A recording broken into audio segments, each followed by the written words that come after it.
Moi, je prends part à ce colloque international qui a lieu ici à l'Université catholique d'Afrique centrale, dont je suis le recteur, sur la thématique de l'économie de communion. À ce que j'ai retenu donc des premières interventions, c'est une économie un peu révolutionnaire qui ne vise pas que le profit, mais qui essaie un peu de contrebalancer toute la question de profit et de l'intérêt par de nouvelles valeurs qu'on appelle le partage, la réciprocité.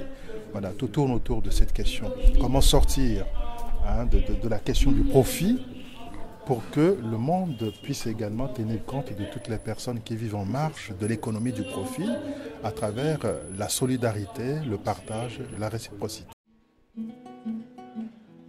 Alors je crois que ça fait avancer quand même la réflexion, tout le débat aujourd'hui sur la question de la pauvreté. Vous voyez, la pauvreté est devenue aujourd'hui endémique. Comment donner du travail aux jeunes, comment donner du travail à des personnes qui sont dans le besoin si on ne fait pas un effort pour essayer d'imaginer, d'innover en termes de solidarité.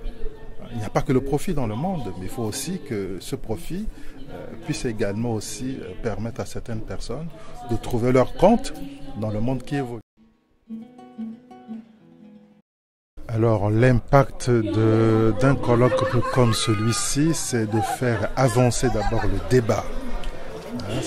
C'est de faire avancer le débat sur toute la question, toute la problématique du développement aujourd'hui, le développement social, le développement économique et le développement durable.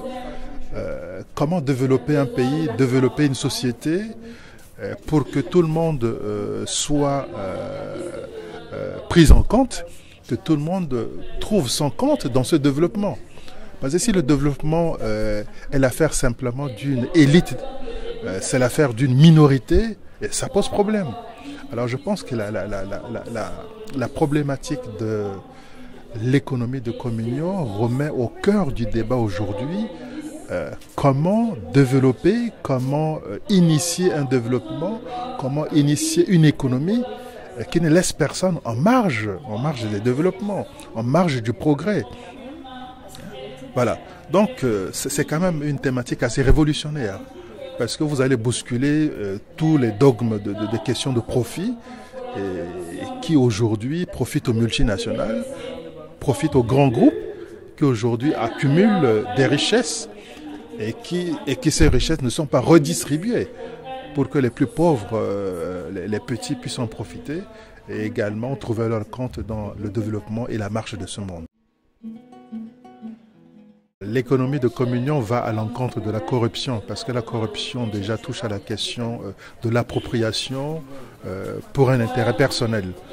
Et c'est pas normal que quelqu'un puisse amasser des sommes d'argent jusqu'à des milliards et des milliards sans penser aux autres. Il faut commencer aussi par penser aux autres et là vous rentrez dans la dynamique de la communion.